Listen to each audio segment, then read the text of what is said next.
everybody. It's your girl Angie. Welcome back to Kiss My Cheeks TV. Let's get into the weekend reality reviews. I think I'm going to start doing a Monday night show. It might not stay Mondays, it might switch to Sundays. I haven't decided, but I like reviewing all at one time instead of chopping it up into separate videos. And I think what I'm going to do is chop it up on the back end. Where for the lives, it'll be one long live stream so we can have a good time and I don't have to keep clicking off the live and starting a new one. And then what I'm going to do is when I'm finished, I'm going to make note of the timestamps and then put the timestamps out there. So if you only want to watch Ready to Love, you know where to start. If you only want to watch Love and Marriage Huntsville, you'll know where to start. And that way I don't have to interrupt the lives. Like for people who do want to watch the entire live, we can have a good time. And for people who want to chop it up, the timestamps will be there and you can have a good time for the review you want to watch. Trust and believe this week, the reviews are going to be quick. Ready to Love and Love and Marriage Huntsville both need to go back to the drawing board. There's something broken with both shows. And I feel like with Ready to Love, the format needs to change, the formula, maybe some expert relationship coaches, some maybe better what they call it, like algorithms for compatibility at the beginning of casting. Something's wrong with Ready to Love. We're going to jump into it, but I know y'all getting ready to go to Miami. Miami is going to be a good time. I love Miami. But if we just going to watch Ready and Love for the drama, Tommy say that. But if you really want us to start rooting for these people, hey, Vita, to find love, you need to do something with the formula of Ready to Love. Because right now the show is broken. 2, Love and Marriage Huntsville. Hey Davion, I'm really looking forward to Monique and what they're going to do in DC, Potomac, DMV. I forgot the name of it already. But whatever Monique is doing, it's going to be a breath of fresh air because I'm over Huntsville and all the drama they're still on season 1 in Huntsville. But let's get into the review. Before I jump into the review, I want to shout out my new Sunday night show. It's not new, but we started back up last Sunday because y'all know I was in Vegas. Kitchen Table Talk with Blissfully Single Bean. We have a good time every Sunday night at 6 p.m. We usually talk about hot topics and do overviews of the reality shows. And we just have a good time with a cocktail. That's Sunday nights at 6 p.m. Please join us. We have a good time. But let me write down my timestamp so I can put it back. Let's get into Ready to Love. Now, this week is episode 2 of them being in the cabin in the woods, whatever they were doing. I believe we open up the show with Ding Dong. Tina walks in and everyone is like, Tina, we getting ready to go home. What are you doing here? And I'm like, girlfriend, you done broke. No, Tina didn't come in first. I should have took notes. We gonna jump all over. Tina came in at the end. And I'm looking like, Tina, no, you did not waste your good gas money to drive out here to tell these people you don't have NAN connection. Tina wasted our time. She's wasting our time now. At the end of the episode, Tommy wanted to meet up with her. Why? She pretty much told Davion she didn't have a connection and she was over the show. What do you need her to tell you? You want to convince her to sit in this bullshit? Lord, please don't interrupt my live. That's my husband calling me. Let me put my phone on Do Not Disturb before it messes with my live videos. I'm sorry, y'all. I'm not the best with technology. Let me text him real quick and tell him I'm doing a live. Okay. So that's Tina. Tina came out to the ranch or the jungle, wherever they was, just to tell people that she didn't have a connection. That I thought she was kind of into Paul. Word on the curb, she wanted out, and the show said, "Oh." So I guess she kind of had to do like Ace and create a scene to say I'm out. Because I don't feel like, contract or not, why maybe that's why Dakia is going through the motions. Because it's so many people I want to just quit. I just want them to quit. Now let's get into Dakia and Cliff. But I'm jumping back and forth. But Evita, that makes sense. I can okay, that's why she drove out there, because of the contract. But it should be in the contract that you could quit the show and not make a fool of yourself, because all these ladies end up doing is picking some man, and at the reunion they cheating and they getting made a fool of. But let's get over to Cliff and Dakia. I'm very happy that Clifton finally told Dakia what everybody eyeballs has been seeing, that his number one is Joy and he wants to focus on Joy and quit wasting Dakia's time. Dakia pretty much felt the energy of the trip, like them sharing a room and the matching, well, what matching onesies, but they both brought onesies, and you can just see them when they're together. Did y'all peep how when Joy got into that hot tub and she got all on Clifton's lap and they was cuddling, all of a sudden now Sabrina want to get into Demetrius's lap? I said, girl, stop playing with yourself. Stop playing with yourself. You look fraud jumping all over this man's lap just because Clifton and Joy. Like, if you a third wheel, just be a third wheel, but don't put yourself in an uncomfortable position just because it's natural for them. You peeped it, Davion. I peeped it too. I said, girl, what you doing on that lap? You wasn't on there in the beginning. But anyway, Dakia cried. And that kind of, I was like, oh, because Dakia is one of the ladies that I like. And I was like, oh, Dakia don't cry. It probably was a little bit of the red wine. But I was like, girl, you don't even know this man that long to be crying. It ain't that deep, is it? Like, you didn't sleep with him too, did you?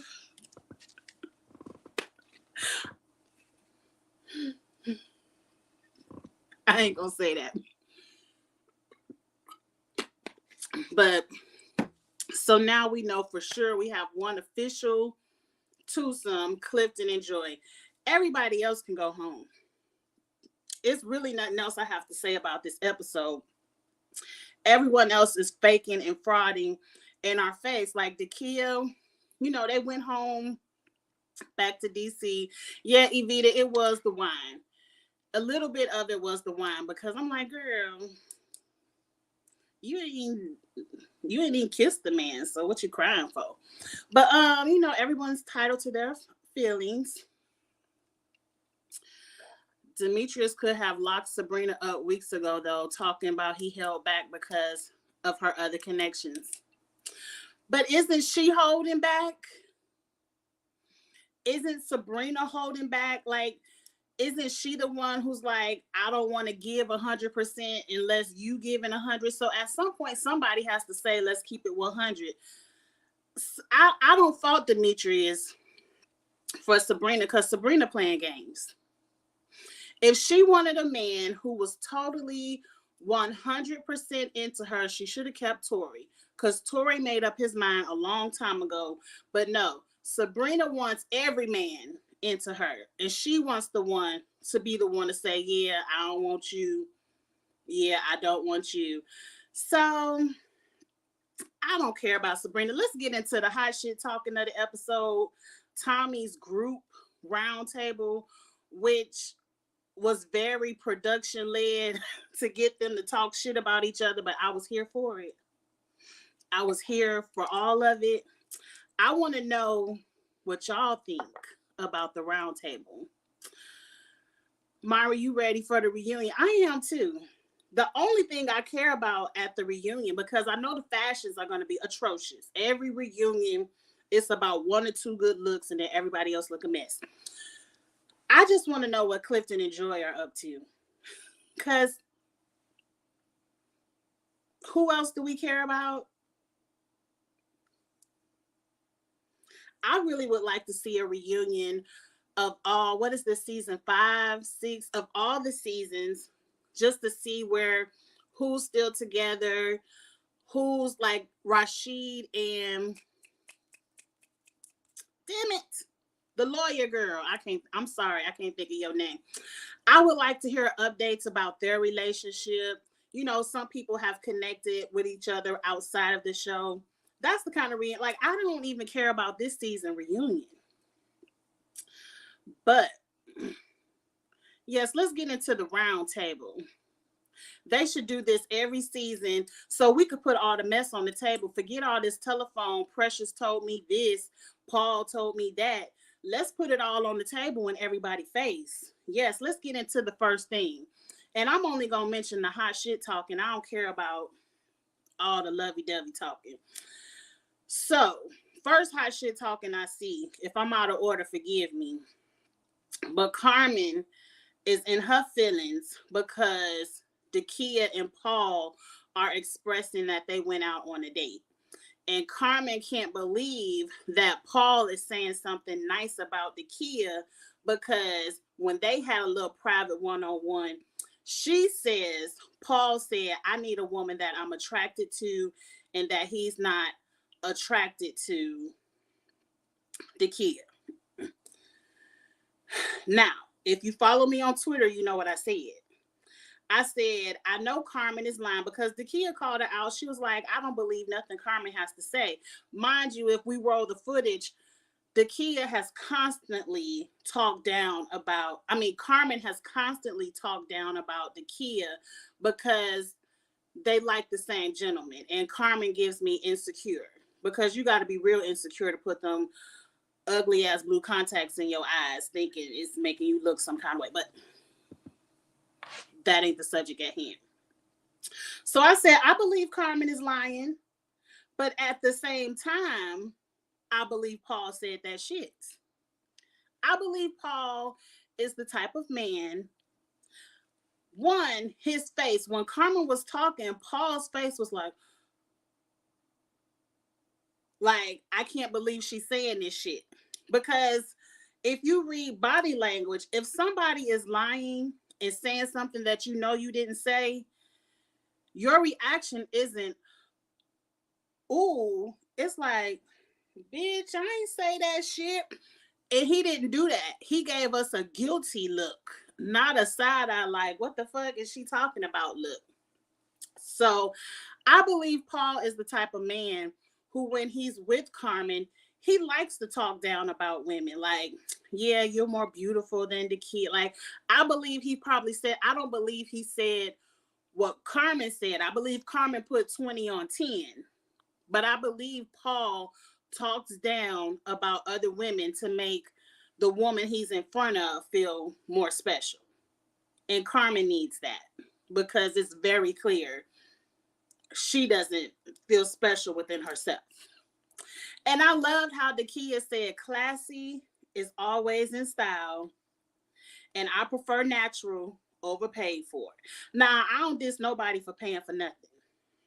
Because if you got the coins to get a lift and a plump and a tweak, get it. Because if I ever get a little bit of coin, I want a lift and a plump and a tweak. I don't hate on nobody's surgery. But natural is beautiful and classy is always in style. And Carmen doesn't come off as classy to me. She comes off as knowing her body is her best attribute. She has a beautiful banging body, and that's what she puts out there. And she thinks because I have this body that's Instagram lovable that all the men want me. But bitch, it's a million Instagram models that ain't got no man. So that should tell you having all that body don't mean shit. It just means you got a lot of men that want to fuck you. But do they want to love you, care for you, and respect you? That's all I'm going to say. Because at the end of the day, all that body, fashion, all of that means nothing. The baddest bitches in the world all get cheated on. It's, can you find someone who's at that level that's ready to give you the same respect you're ready to give. And I just don't like Carmen. I'm not drinking tonight, y'all. It's Monday. Tomorrow is closed at work, and I got a ton of work to do. So I have to be sober, get a good sleep. I did all my drinking on the weekend. That's why I got my snapper. But what y'all think about what Carmen said? Let me see what you said. I'm skipping all over the comments. I think Carmen took bits and pieces of the truth and spilled it. I agree. I think she took bits and pieces of the truth and then added insult to it to make the Kia feel bad. But I believe Paul said something about the Kia and she threw in there, but you ain't attractive. You know, he like attractive women and you ain't it. I'm like, bitch, have you looked in the mirror? And I don't like to call people ugly. None of that. Attraction is all in the eye of the beholders. But my eyeballs don't see it for Carmen. And I'm just going to leave it there. Davion, you watching the show now. You're almost at the group part. The group part is the best part of the episode. You might as well fast forward. Just fast. I'm telling you right now, I didn't watch any of the Kia and Paul on that date because now that, Evita, you explained the contract. Simone, okay, thank you. I see Simone. Simone and Rashid are the couple I like. Now that you explained the contractual obligations of it all, maybe that's why she playing in Paul's face, but I wish the kid would just quit. They ain't paying y'all no money. What kind of contract is it? I don't know. Why does Carmen stay putting them blue contacts in her eyes? You know, some of your girlfriends will let you look a mess so they could look better. They be like, girl, them blue eyes is cute. Just so you could look a fool, so you will be the worst looking one. Some of your girlfriends will send you off. They will send you off looking a hot ass mess just so they could be like, well, at least I look better than Carmen because she got them damn blue contacts in her eyeballs. And it ain't no shade, it ain't no hatred, but and then some people feel like, do what you want. Like, you like them, I love them. Girl, you look a fool. But anyway, because, I know she on Twitter and she still be putting them in her eyeballs. But moving on. Clifton and Joy had a date, too, and I kind of fast forward through that. Like, let's get into the second part of the group meeting. So Sabrina is giving her spiel about Demetrius and Donovan and all of this and all of that. Sabrina still can't decide. It's between one of the two. She pretty much telling them why they ain't shit and why she might not end up picking them. But girl, you got the same issues. Like, she's stuck on the word submission. Let me take this off. For you to be stuck on the word submission, why are you still talking to Demetrius? Like, why are you all over this man's lap in the hot tub? Like, if you don't agree with that word and you feel like and I feel like Demetrius really does want a submissive woman, which I don't think he wants a submissive woman. I think he just wants a woman that he can control, that'll do what he say do. And in 2022, I don't know where you're going to find that kind of woman unless maybe you go down to Huntsville. It seemed like down in Huntsville, they like being submissive, you know, Tisha and them. But other than that, I don't know where you find a submissive woman in 2022. She's stuck on Donovan because Donovan only been divorced for 3 months and she don't think it's enough time. So I'm like, okay, girl, you see all the red flags, but why you still in these men's space? I guess it's the contract. I'm going to blame everything on the contract now that Evita told me. I'm be like, okay, people are they playing in our face for the contract. The show would be better if they would let people be honest. But Demetrius called her out like, see, you full of shit. You want to run us down, but you full of shit too. You talking about you the head woman in charge and you could send me home like you sent home Tori. And if you ask me, Tory is the blessed one because he ain't got to deal with this bullshit. And so Tommy and them looking like, oh, you said you could do him like you did Tory. Oh, okay, you running the show. And I told y'all way back when Laverne said it, I believe Laverne when he said the ladies have an alliance to vote certain people off, to put them in the bottom and vote them out. Mind you, Laverne could go home. He should have been at home.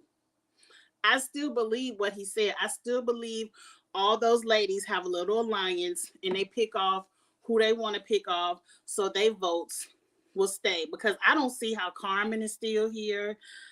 I don't even.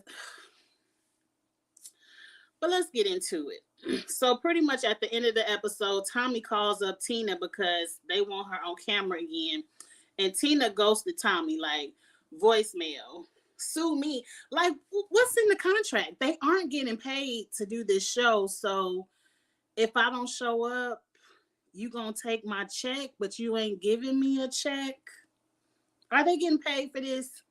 Because I don't understand. Like, if I'm over it, forget you and your contract. It's nothing you could come after me for. You ain't paying me for this, no way. I don't know.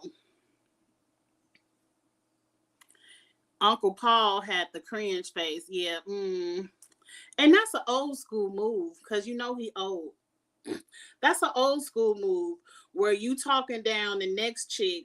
You saying how ugly she is, and you saying all these disrespectful things so that the girl who face you in will feel like she ain't no competition, but the whole time you screwing the ugly bitch behind her back. So that's an old school move. Carmen had to get off them shots because isn't she feeling Donovan?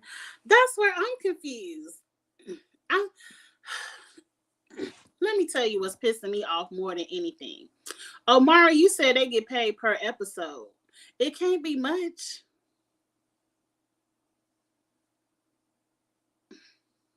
I don't know. You looking at Sabrina sideways because Laverne and Donovan not lying. I've been looking at Sabrina sideways. Ben. They get a stipend check depending on how long they're on the show. Okay, so that's why everybody want to make it to the end. They get a check, kind of like on the challenge. Every week you on the challenge, you might get $1,000, and once you get voted off, your check ends. So that's why people want to stay to the end so they can get the check. Okay, that makes sense to me because I don't understand embarrassing myself just for the clout of it all. Because trust me, Ready to Love 15 minutes is like 5. They don't even get 15 minutes of fame. They get 5 because the way OWN be putting the show out, you see how I forgot Simone's name that fast. And I like Rashid and Simone. Evita just had to remind me. So y'all get 5 minutes. So you better milk it for as long as you can. Now, what gets me the most about Ready to Love, and then we're going to get into Love and Marriage Huntsville. Next week, they have to meet the family. And Tommy has this huge speech about relationships is hard and this is what I'm talking about. You got to go through the storm to get to the good part. It ain't always going to be good. I'm like, Tommy, ain't there none of these people in a relationship. I'm not about to sit up and be disrespected from a person I'm not even with. And after all the bullshit that just went on at that round table, now you want me the next day to go be in a family face? And he and haha with somebody mama, and they just been calling me unattractive and all the other bullshit. Telling me they gonna vote me out like Tory, but I gotta introduce you to my mama.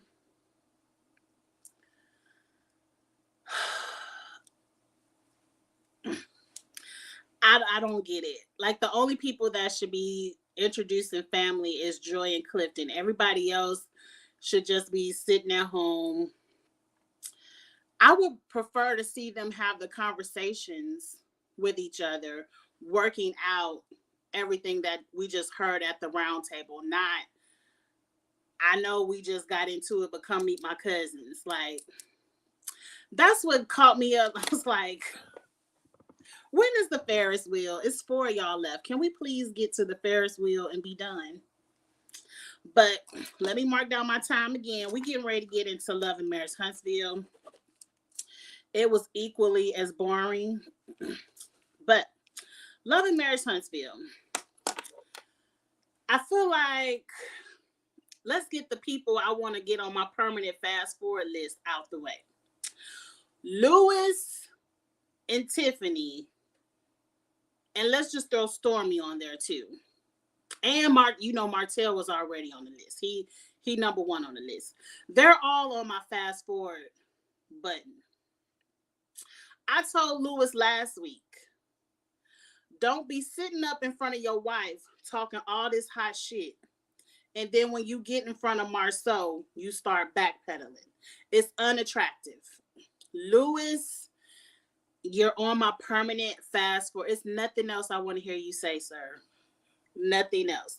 And what made the scene look twice as bad is not only did you backpedal, but you let Marceau punk you with your own bullshit. Y'all remember last season, Lewis was talking all that shit on the lawnmower. If I would have had a shot, it would have been on and popping. If I would have had a shot, that conversation would have went a whole nother way.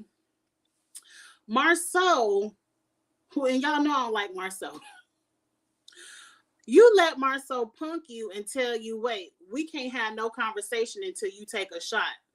That's his way of saying, go ahead and get your liquor, because if you take it left, I'm already over there to the left waiting for you. The whole time I wanted Lewis to throw the shot in Marceau's face. Because he was... Did I read that wrong? Because the whole time Marceau was like, don't say nothing till you take that shot. You can't say nothing to me till you take the shot.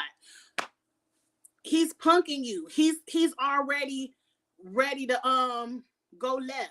You should have met him there. They get to talking about, well, I did know you, but I knew of you, and I guess I don't know you enough. I gotta earn my way into comment on your relationship. No, you don't. We comment on the bullshit every day on Twitter. Every day. These people put their lives out there for reality TV. Once you sign on the dotted line and you want to play with your marriage in our face, whatever, the kids, side babies, not wearing your wedding ring, whatever Marceau want to do in our face on reality TV, you're allowed to comment on that. And it's not, I don't even think Marceau is mad at that you're commenting on it. I think he's mad that you're telling everybody the truth. But we don't need you to tell us the truth, Lewis. We can see with our own eyeballs. Nobody wants to be in a marriage like Tisha and Marceau.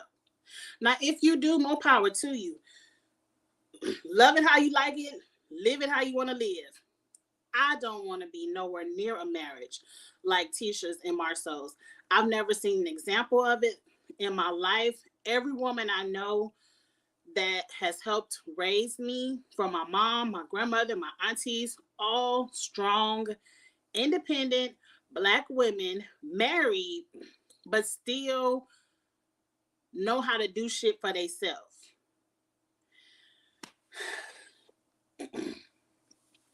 I guess Marceau apologized a little bit. I mean, I didn't really appreciate the conversation because I was looking for the same energy. And once Lewis showed me for the second time, he only know how to talk hot shit in front of his wife. Fast forward. Now let's get into Tiffany and her bullshit. The beginning of the episode, Melody puts on her producer hat. I saw it when she put it on. So Tiffany, tell me why you left your ex-husband again. I want to know. Why you need to know on camera, Mel? And Tiffany goes through her spiel of, I was young, I had my son young. I didn't know Tiffany was that young. She's only 34. I mean, I'm just going to say it, moisturize. I mean, she don't look old, but I wouldn't have gave her 34. I'm just gonna moisturize. But anyway, Tiffany was young. It kind of feels, I got the feeling that she said her ex-husband, who is now deceased, condolences, no shade to him.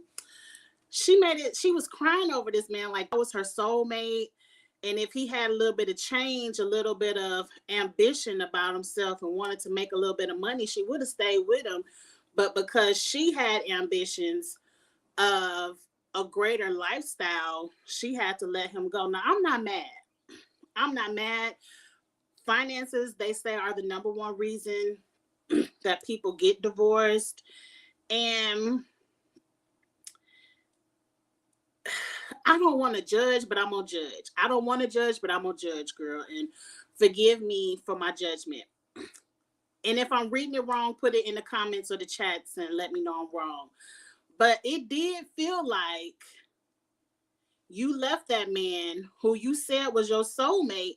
Like if I was Lewis, oh, that would hurt. Like if I'm Lewis at home watching it while we watching it and you sitting up here crying, talking about that man was my soulmate, but he just ain't had no money. I'd be like, damn, well, what am I? Am I just the paycheck to a bigger house? Like, what the fuck? I don't know. I'm sure she loves Lewis. She probably, I'm sure she loves him, whatever. It did seem a little gold diggerish to me.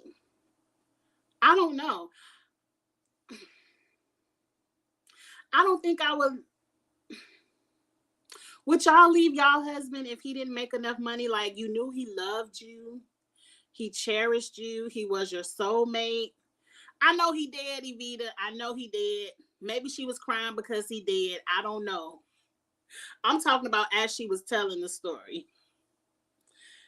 If he wasn't dead, let's say the many years ago when she got divorced, would you leave your husband just because he didn't make enough money? And she made it sound like he worked 14 hours a day, but it just wasn't enough money for her. I mean, why couldn't you build together? I don't know. It's hard. It's hard. Like when I think about it, I I wouldn't leave my husband. One, because I have too much ambition within myself. Like if he's out there hustling 14 hours a day to bring home a paycheck to cover the bills, I'm not leaving that because it's a lot of men. I could see if he wasn't working and he just wanted to be on some government assistance or something on your Section 8, whatever. Yeah, I would leave that. But it's the story just sounds really superficial. And I don't want to judge because, like you said, the man dead, but it just didn't sound right. It seemed like you was like, it sounded gold diggerish to me. But when I look at Lewis and the house they live in,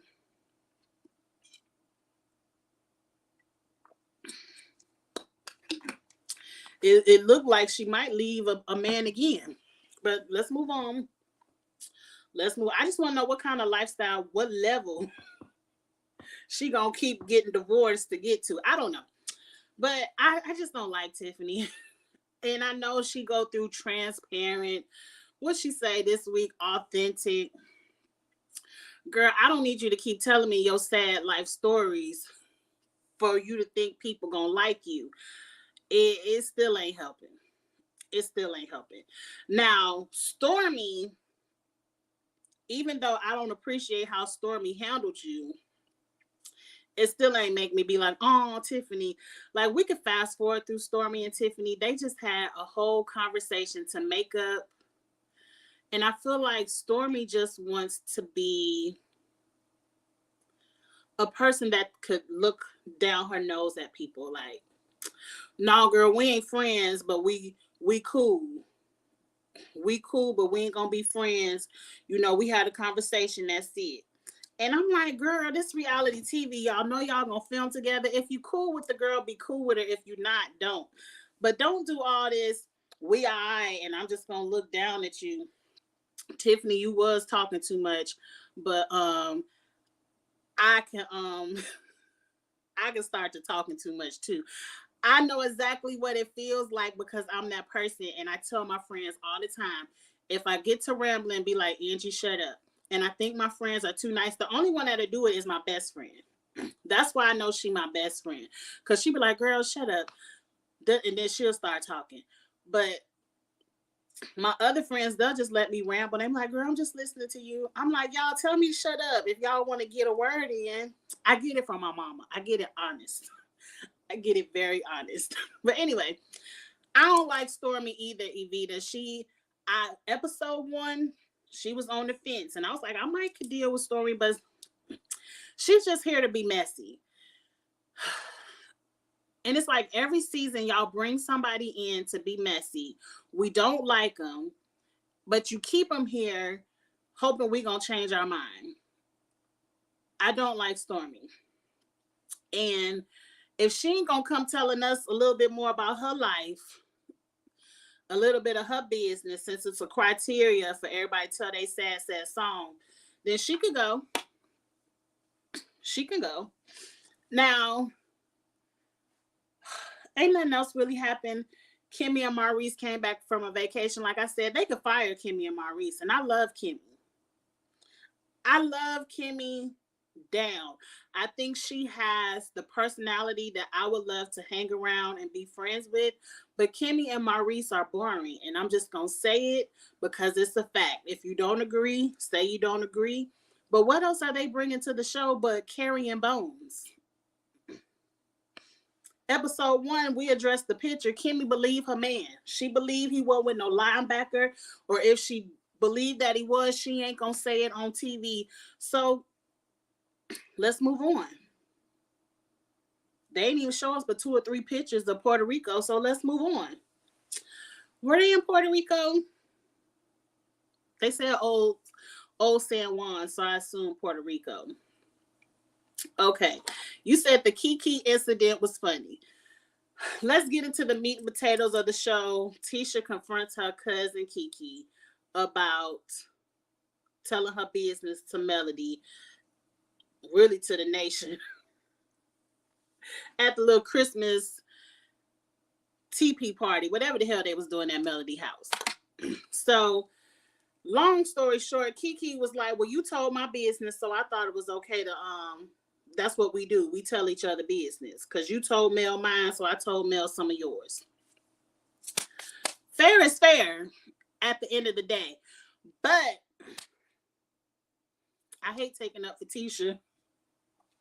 But I'm on Tisha's side with this incident, with this argument. Don't do something shady to me and then justify it because I did something shady to you 5 years ago. Because if you still caught up on some shit I did 5 years ago, let me know so we ain't gotta be cool. And did Tisha say family ain't thicker than blood and mud? Some Tisha said, I said, Tisha, you got all the sayings wrong. It's blood ain't thicker than water. And she talking about blood ain't thicker than mud. You just gotta laugh. But I'm on Tisha's side with this argument. What I want to know is, 5 years ago, what did Kiki do so bad that you had to tell Melody before she went over her house? Because to me, if she ain't on the sex offender list, what you warning her for?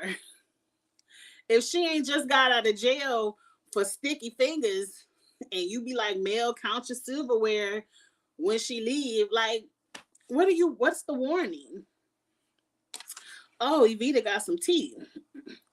They were saying on Twitter the incident Tisha said about Kiki had to do with bed bugs. Oh. Well, why they couldn't say that shit on the show? They made it seem like it was something really big and dangerous. Like, girl, I ain't gonna tell it, you tell it. I do appreciate, Tisha, I think Tisha could be cool if she wasn't so dumb. Does that sound bad? Because I was with Tisha in this incident, and I'm really, if it had to do with bed bugs, I kind of agree with that. Like, girl, um, Kiki got bed bugs. You might not want to bring her around there before you have bed bugs. Yeah, that's something. That's some what y'all tell. I would want somebody to tell me. I would want somebody to tell me, like, if I'm getting ready to have a party, like I'm getting ready to have a party when my son come home from college. It happens to be Mother's Day, his birthday, and so the weekend after, we gonna have a little party. You only need a little bit of excuse to have a party in my house anyway. But anyway, if I'm getting ready to have a party and I'm inviting somebody, and say my homegirl be like, you know you invited so and so, but she got bed bugs in her house, I would be concerned, because you can only sit outside. You can't sit in the house, because I don't want no bed bugs in my house. That shit is, I would want to know. Now, question number two to that. Number two, as a host, do you disinvite Kiki to the party because you know she got bed bugs? Or, I mean, I'm not a bitch in real life. I'm trying to think.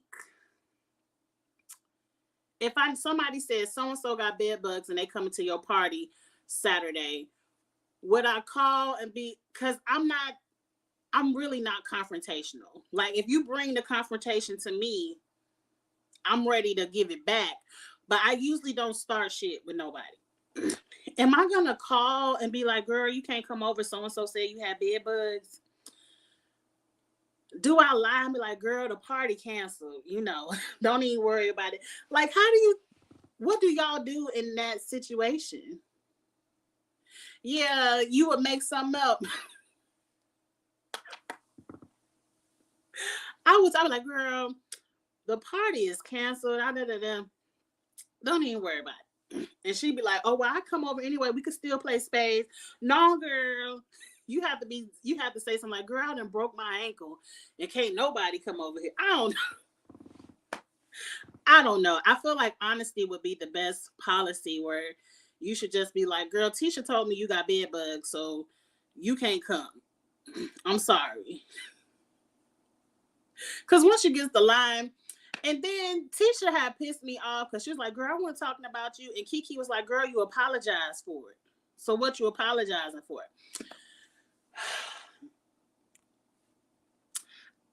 I know how it is. I used to live in a small town. I grew up in a small town. What am I talking about? My whole upbringing was in a small town like Huntsville. It ain't shit else to do but to talk about people. So I know how it is. You're in a small town. Everybody talking about everybody. Everybody know everybody. So is it really that big of a deal? Like, I don't even see that as a big of a deal, girl. Did you have bed bugs or not? And that ain't even, I mean, that's nothing even too embarrassing, because having bed bugs really don't mean you nasty. Like, I ain't gonna put no names out there so people won't know I'm telling their business. But some people I know went on a vacation, and while they were on vacation, they noticed they had a ton of bites, and they realized that the bed in their hotel had bed bugs. So it's very easy if, like, say you traveling and the bed bugs get all in your laundry, you might bring them home. I don't know. I ain't never experienced it, but I wouldn't want it in my house neither.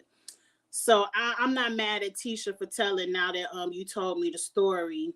And Kiki, you was wrong, because at the end of the day, you didn't have to you played the puppet for Melody. Melody used you, and I hope you know that Melody used you to give confirmation that there was cheating rumors out there about Marceau before Love and Marriage Huntsville started.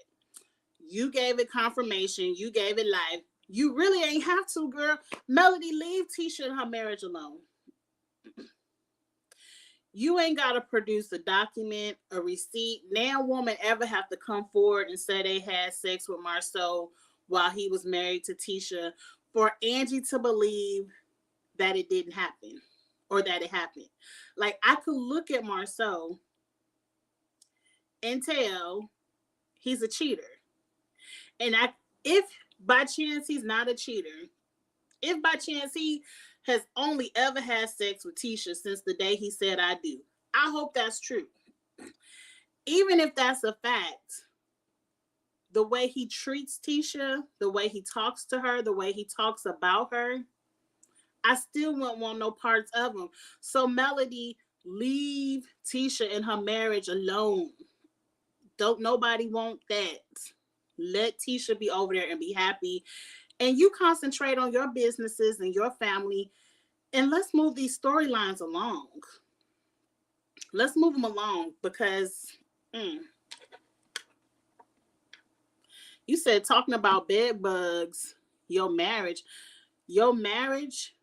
Now, is this the greater than sign? Now, I know I'm accounting and everything. I got to go back to elementary, where they said, you remember they said the alligator eats the bigger. So, if the alligator is eating my marriage, are you saying your marriage is greater than bed bugs?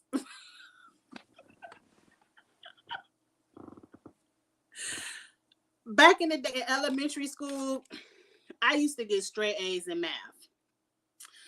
All the way through high school, I used to get straight A's in math. But that damn greater than, less than sign would fuck me up every time. Every time it'll fuck. To this day, that's how I learned it. The alligator eats the greater than. Okay, so the marriage is better than big bugs. Or you said your marriage is worse. Girl, just put the sentence out there. You gonna throw me for a loop every time you put that greater than, less than up there. Because I got to think about it.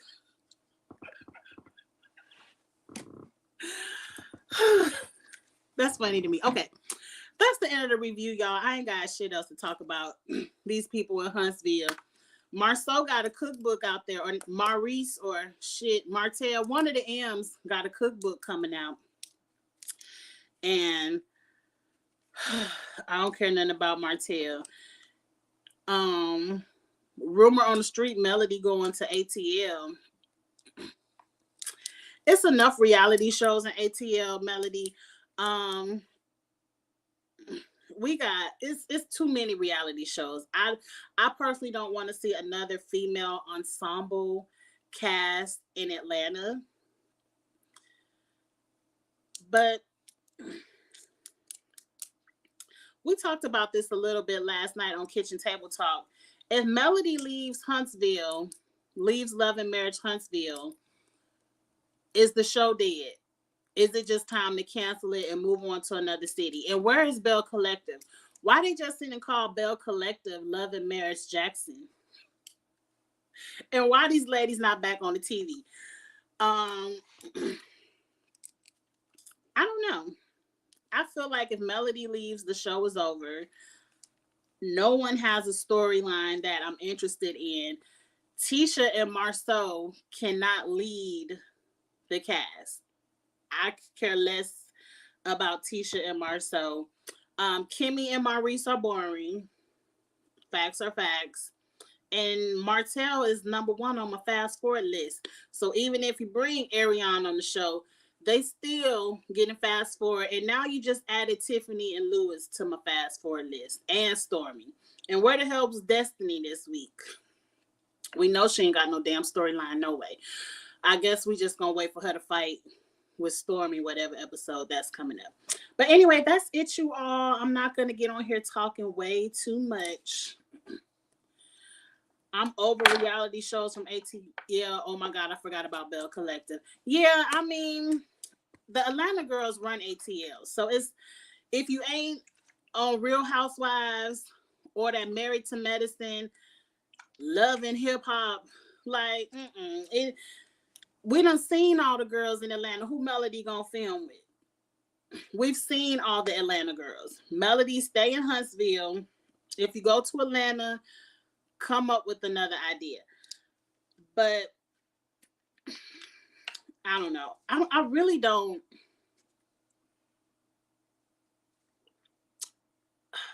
I'm really over Melody too. Like it's nothing else in Melody's life that I care about. If Melody not going to Atlanta to start dating around, I don't want to see her argue with Marceau in Atlanta or Lord Carlos. And I'm gonna say this and then we gonna end the live. Don't you ever, ever, ever, ever, ever in life bring us a show where everybody names start with the same letter. That shit is confusing as fuck for reviewers. Marceau, Maurice, Martell, Melody, and Melanika. Then all their kids have an M name. If I don't hear another M name in life, I will be happy. But anyway, I'm gonna end that there, you all. Thank you so much for coming to the live and supporting. As I said again, weekend to the title of my show is a tongue twister. Weekend in reality reviews, or what is it called? Weekend reality reviews. It's gonna be on Mondays because you know Atlanta getting ready to start. So once Atlanta starts, you know that's a Sunday night show. So Monday nights we just gonna review all of them. I'm gonna put the timestamps out there so y'all can figure out which show you want to review, watch, and if you don't want to watch the whole thing, all of that. It's just easier for me to make one recording instead of all these uploads. It's about to be summertime, and your girl Angie about to be outside. I don't like being in the house. It was fun to be in the house when it's cold, but in the summer, I want to have some cute little shows. I'm gonna give all the reviews, but I want to spend majority of my life outside. And I hope y'all be outside too. Y'all don't want to be in the house watching reviews all day. But anyway, that's it, because you see I'm getting ready to start talking too much and I ain't even had no Stella Rose all day. So I'm about to end it here. Thank you all so much. Like this video. If you're on the rewatch, let me know your thoughts about the reviews in the comments. I can't wait to hear what you all have to say. Subscribe if this is your first time. Please come back. Friday nights are Ostella. Ostella is where we talk competition reality shows like Survivor, Big Brother, The Challenge. Sunday nights, Kitchen Table Talk with Blissfully Single Bean. That's where we talk hot topics and regular reality shows. And then, of course, now we have Monday nights, weekend reality reviews. All right. Y'all have a good one. I'll see y'all later. Bye.